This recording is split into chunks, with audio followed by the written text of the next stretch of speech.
What's going on, everyone? So the Lakers suffered a tough loss to the Minnesota Timberwolves. Obviously, we all saw that LeBron James made a three-point shot, and instead they decided to call it a two, which cost the Lakers the game. Now, I get maybe Minnesota goes and wins it at the end. Maybe they win it in overtime. Regardless, the refs still have a job to do.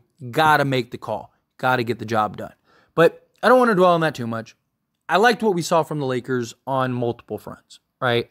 I loved the intensity. I loved how they were getting after it, especially on the defensive side. Right? If the Lakers play the way that they played in this game against Minnesota, they're going to win a lot more games than they're going to lose. They're going to be in really good shape. And they've been better the last handful of games. They've really maintained just that level of effort and intensity, which is what you want, right? This is now 2 times in Minnesota against the second best team in the league, who have one of the best defenses in the league. The Lakers have been in tight games in which they could win. One game was without LeBron entirely. In this game, LeBron was dealing with, non-COVID illness, right? So I like our chances. I like the matchup, right? Lakers put in a lot of effort, did a lot of great things out there on the basketball court. But this game, once again, was a perfect example of why the Lakers need to go get Zach Lavine. Now, so many people ask me, Tyler, why are you so adamant about LaVine? Why do you seem to always mention LaVine, right? And look, I'm not saying LaVine is the best option ever. I'm not saying LaVine is the guy that, is obviously you got guys, if Donovan Mitchell or somebody like that becomes available, sure, it makes sense, right? Problem is that the Lakers are very limited in resources and assets. So it's about what's realistic, what's available, and what truly makes us better that fits a need. Zach Lavine checks off all of those things, right? Even DeJounte Murray, I don't believe we have enough assets to go get him. They traded 3 firsts and a pick swap to get him. I don't see them now going, okay, we'll take D'Lo and a first and a pick swap. And I don't think that makes the Lakers better than Zach Lavine does. DeJounte Murray has 2 major issues, right? He can't finish at the rim, and he can't play off the ball. It's been the biggest problem. The can't finish at the rim has been a problem his entire career, and him not being able to play off the ball is the main reason he's not working in Atlanta. So those are 2 things that he's definitely going to need to be able to do because you have LeBron James on this team. And as long as LeBron's on this team, guess what? LeBron's going to have the ball the majority of the time. The Lakers have tried now several times to make a point guard work, and none of them have worked. Dennis Schroeder was why we got him originally, right? Then you went and followed that up with Russell Westbrook, and now you follow that up with D'Angelo Russell. LeBron needs the ball in his hands. LeBron's going to dominate the ball most of the time. So DeJounte Murray is not going to be able to play off the ball. And DeJounte Murray is a career 34% three-point shooter. Zach Lavine, excellent off the ball. Excellent rim finisher. Excellent three-point shooter. He's a guy that shoots 45% on catch and shoot threes. Zach Lavine by himself solves 70% of the Lakers' issues. The Lakers had multiple stretches, including in the third quarter, an over 5-minute stretch where they went 0 of 10 from the field. Couldn't get a bucket. Minnesota had those struggles too, right? The Lakers were close. It was tied at one point, and then Minnesota got it to 5. But how did Minnesota generate more points in those poor stretches, in every single one of them? And the Lakers weren't able to. Because they had a guy named Anthony Edwards who was able to just blow by the defenders and get to the rim and either make a bucket or create contact to get to the foul line. Zach Lavine does both of those things. His ability to just give him the basketball and let him go get a bucket. Again, the Lakers in this game, nobody scored more than 9 points besides LeBron James and Anthony Davis. You didn't have a single player give you anything in the double figures besides LeBron James and Anthony Davis. I'll take this even further. LeBron James and Anthony Davis accounted for more than half of the Lakers' points. They combined for 59 of the 106 points. They combined for more than half of the rebounds. They had 20 rebounds. The Lakers had a total of 39 and combined for more than half of the Lakers' assists. They had 14 collectively, and the Lakers finished with 23. You don't think Zach Lavine, let's say he had a terrible game, you don't think he would have given you more than 9 points? Of course he would have. People have questions about, okay, well, Zach Lavine, right? What about his shot attempts? So Zach Lavine averages 17 shot attempts per game on average. Last year, he shot 18. So let's use 18 as the number, right? Between D'Angelo Russell averages 12, Rui Hachimura averages 10. So the two of them combined, which those are the two guys most likely to go for Zach Lavine, those two guys combined shoot 4 more shot attempts than Zach Lavine. Zach Lavine is a much better shooter overall, right, than Rui Hachimura. He's a better scoring option, more athletic than both of them, obviously. He shoots 47% for his career from the field and 38% from three, which is as efficient, if not more, than both D'Lo and Rui. So he'll have the shot attempts. He'll be more efficient. He'll take so much pressure off of Anthony Davis and LeBron James because now they have that consistent go-to scorer.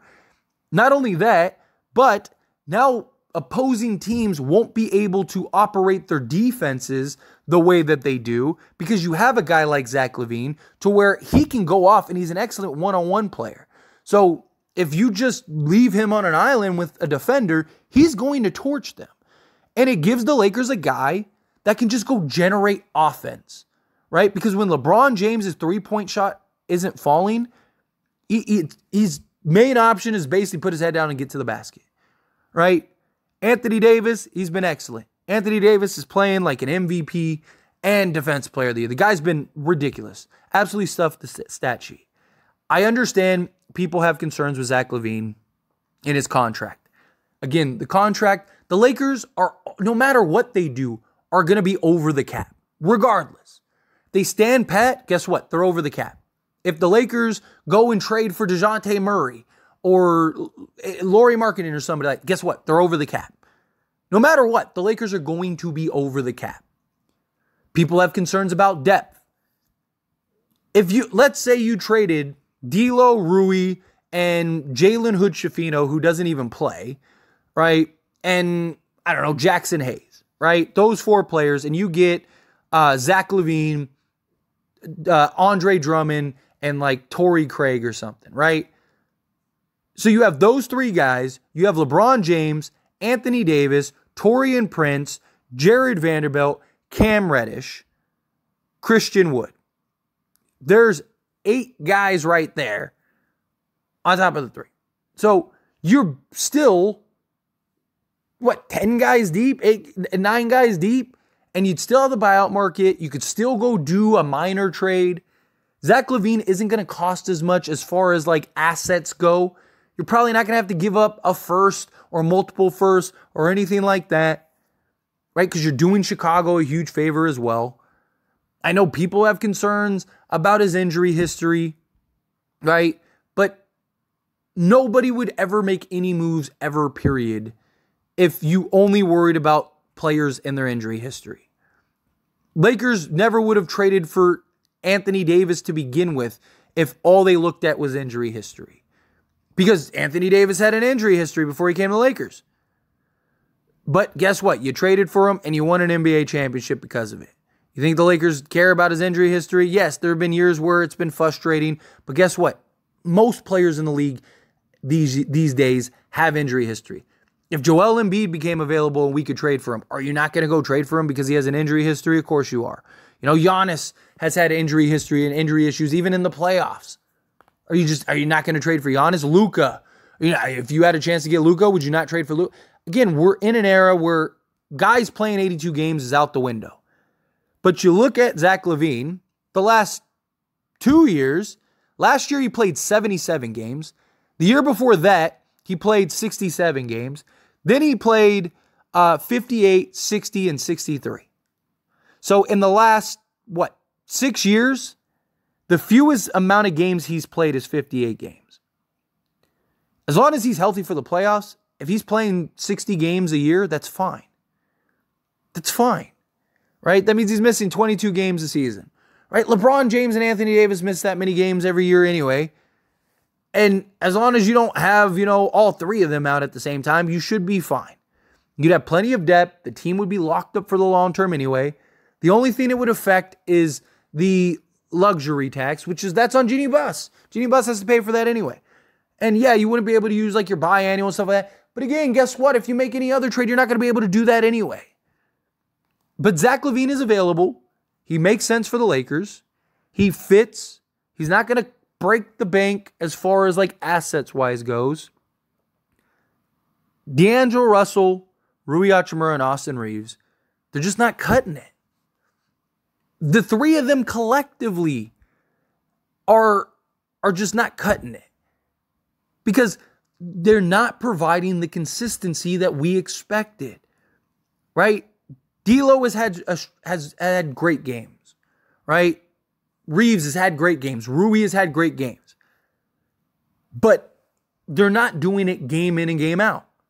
Everyone has the occasional bad game. Nothing wrong with that, right?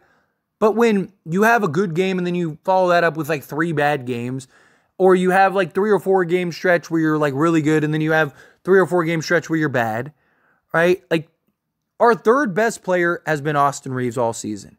And he hasn't been that good. He hasn't been terrible. He hasn't been like that bad either. But he hasn't been good enough. If you traded D'Lo and Rui, Austin Reeves now becomes your 4th option.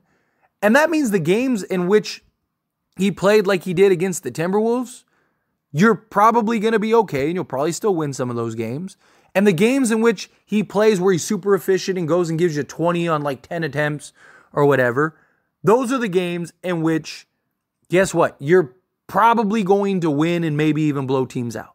Because now his 15 to 20 points becomes that much more impactful, becomes that much more important, that much more significant.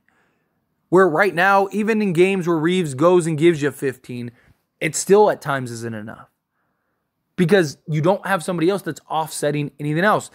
There have only been like 3 games this year where D'Lo and Reeves have both had good games. And we've won, I believe, all of them. I think we lost one of them, right?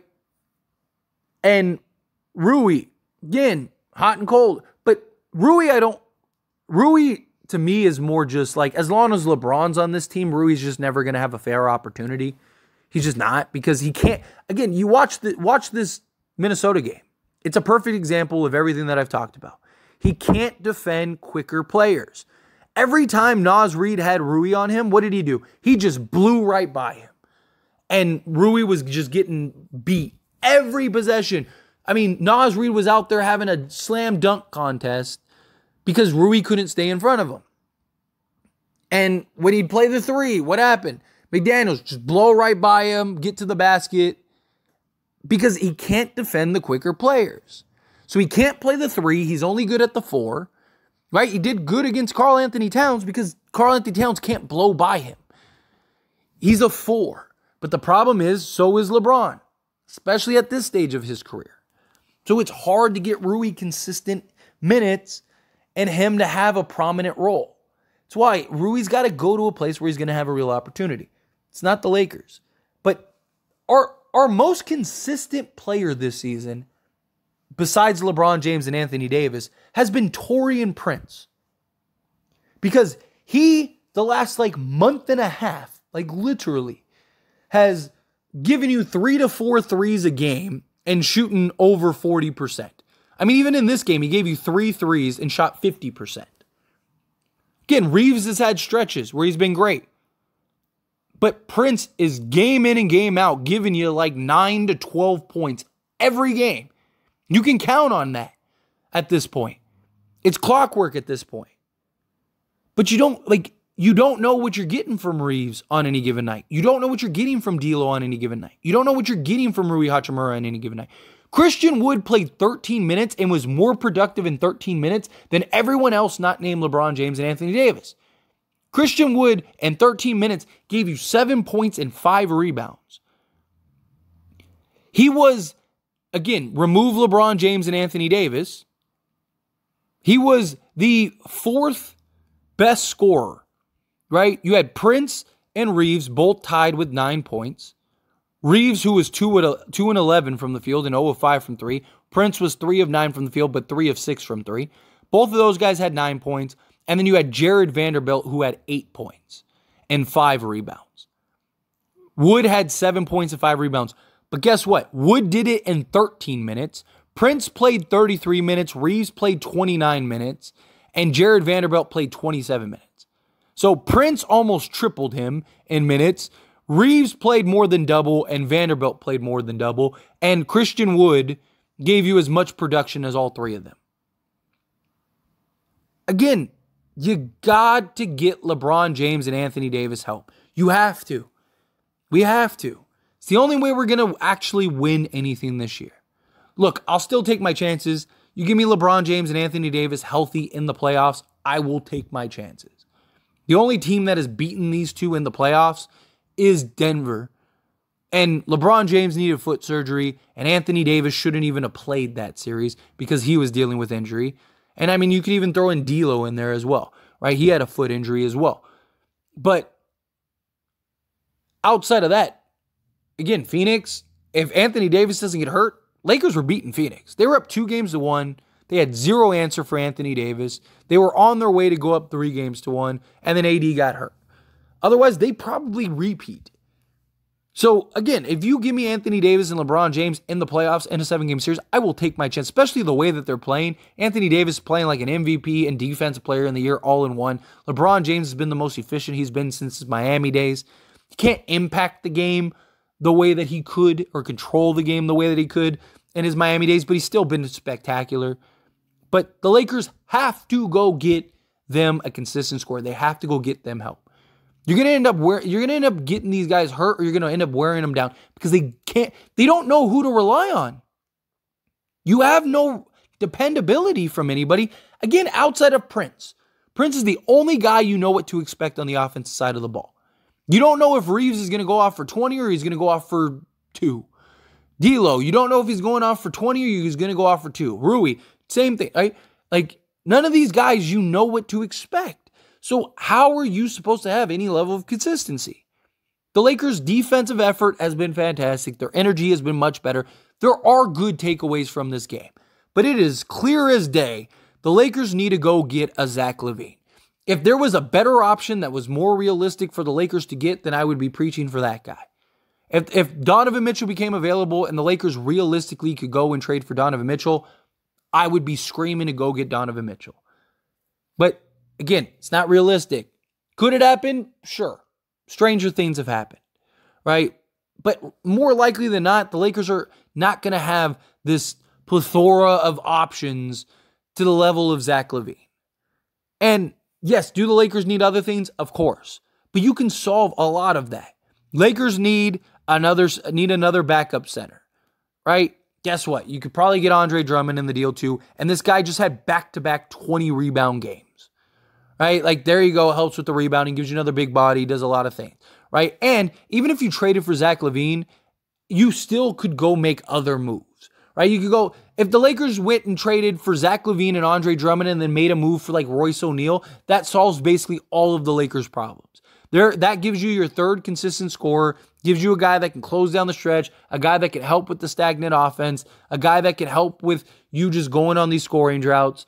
You get a guy in Andre Drummond who could be a help rebound, be a rebounding machine for you, play alongside AD, back up AD, play in some significant minutes, play alongside Wood, all of that stuff. Wood can now play the 4, which is his natural position. So now you have Wood and Andre Drummond as your 2 backups. That's perfect. That's great. That works. Beautiful. And then you can get a guy like Royce O'Neal, who's basically Taurean Prince, just with slightly better defense, right? You can't have too many Taurean Princes. So now you got shooting. Got a guy in Zach Lavine who could shoot 40% from 3, 45% on catch and shoots. You got a guy in Royce O'Neal that could shoot, 38 to 40% from 3. And it's not even counting the looks that you're going to get because you're playing alongside LeBron James and Anthony Davis. I mean, Taurean Prince has been the most efficient he's been ever in his career because he's playing alongside LeBron James and Anthony Davis. Imagine what Zach Lavine could do when he's always been like the first or second option, and he's never had anybody that distracts the way that those two guys do. And then Royce O'Neal, again, his ability to shoot. I just think of like the opportunities he's going to get. Lakers would be in great shape. Got to go get Zach Lavine. But anyway, as always, this is a discussion, so I pass the question on to you. Let me know your thoughts and opinions down in the comments below. Do you agree? Disagree? Are you somewhere in between? However you feel, whatever your thoughts are, I'd love to hear it. Let me know. That being said, if you haven't liked this video, hit that like button. Helps me out a lot. Lets me know you enjoy these types of videos, and I truly appreciate it. If you're not subscribed to the channel, hit that subscribe button. Turn on the bell notifications. Appreciate y'all. See you in the next one. Thank you.